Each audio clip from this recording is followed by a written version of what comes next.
Hey guys, how you doing? Hope you're well. It's Alessio. In this video, we're going to talk about one of the most bearish and probably one of the most scary signals in chart analysis or technical analysis. It happens actually on every market, but in this particular video, we're going to take a look at Bitcoin and what it means for Bitcoin. Now, this particularly bearish or scary signal I'm talking about, I'm sure you've probably heard of it too, is called the death cross. The death cross, just to give you an example, let me just give you, take a look at this chart. So at the moment, as I'm making this video, what's happening is that Bitcoin currently, you can see this is the chart of Bitcoin right now, and you can see two lines on my chart, the 50 simple moving average, the 50 SMA, the red line, and the 200 SMA, the 200 simple moving average. And you can see on the right-hand side that these two lines are approaching one another.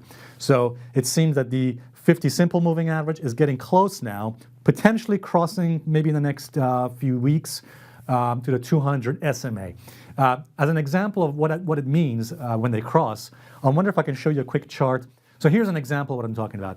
The death cross simply is that when the red line, the 50 moving average, goes below the 200, like as you can see here on this chart, this is Bitcoin in 2014, that usually means quite a bearish signal, which results in quite significant drops in the price. Again, this can happen on any chart, doesn't have to be just Bitcoin, it can happen on stocks, can happen on currencies, and so on and so on.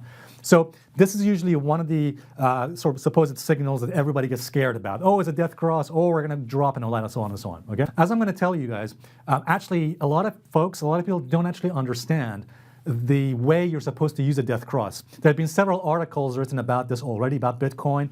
At least I've seen at least one article about this, talking about, oh, a death cross could happen on Bitcoin or some other market. The fact is, guys, most folks actually don't know how to apply this particular signal because there's a way you're supposed to use it. Not every death cross is the same. So let me go to chart slide number 2, as I'll show you. Yeah, this is it. So this is actually an explanation from Barron's, and they give a good point. They make a good point here.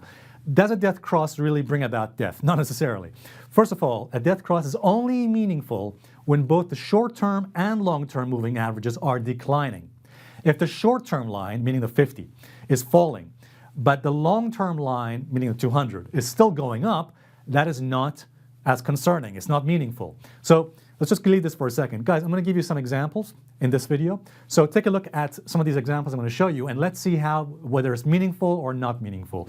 So here's one chart I want to show you. So this is the one I just showed you a few minutes ago, Bitcoin in 2014. So in this example, notice that the red line, the 50, is declining, is falling. Same with the 200. Both are falling. Both are declining. So that's a meaningful signal. This is an actual correct death cross. So that's perfectly fine. And you can see the market, in fact, Bitcoin prices dropped significantly. Let's go to the next example. This is an example for you back in 2014 as well. But here's an interesting thing about this.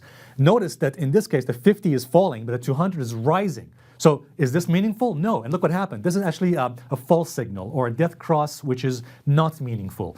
Again, remember, one is falling, but the other one is going up. So in this example, you can see Bitcoin didn't actually go further, actually bottomed out soon after death cross happened. Quickly after death cross happened, actually started going up again. So that's not a correct way to use a death cross. Let's go to another example for you.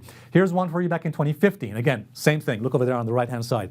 The 50 goes below the 200. They cross over. But look, in this one, the 50 is going down, the green one is going sideways. So that is not meaningful. Forget it. As you can see, quickly went up. Here's another example for you in the next chart.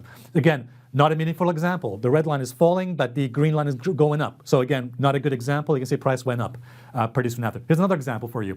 This one where they almost crossed over, but did not quite cross over. The 50 is falling, but the green one is going up. So again, not a meaningful example. That is not a death cross. And actually, it didn't happen, but again, price went up. Even if it had been a crossover, price would have gone up eventually. And guys, as you can see here at the moment, you can see on the chart, next chart, guys, you can see very likely this is not going to be a meaningful signal because the 50 is falling, but the 200 is going up. A death cross is only meaningful when both the short-term and long-term moving averages are declining. If the short-term line, meaning the 50, is falling, but the long-term line, meaning the 200, is still going up, that is not as concerning. It's not meaningful. Thanks very much, guys. I hope this video helps. Hi, guys. Before I finish the video, I just have a very small request, which is, firstly, if you haven't already subscribed to our videos, please make sure you do so now by clicking the subscribe button. But also, very importantly, please also click on the bell icon right next to the subscribe button. By clicking on the bell icon, this ensures that you're notified whenever we post a brand new video. Thanks very much indeed, guys. I appreciate it, and bye for now.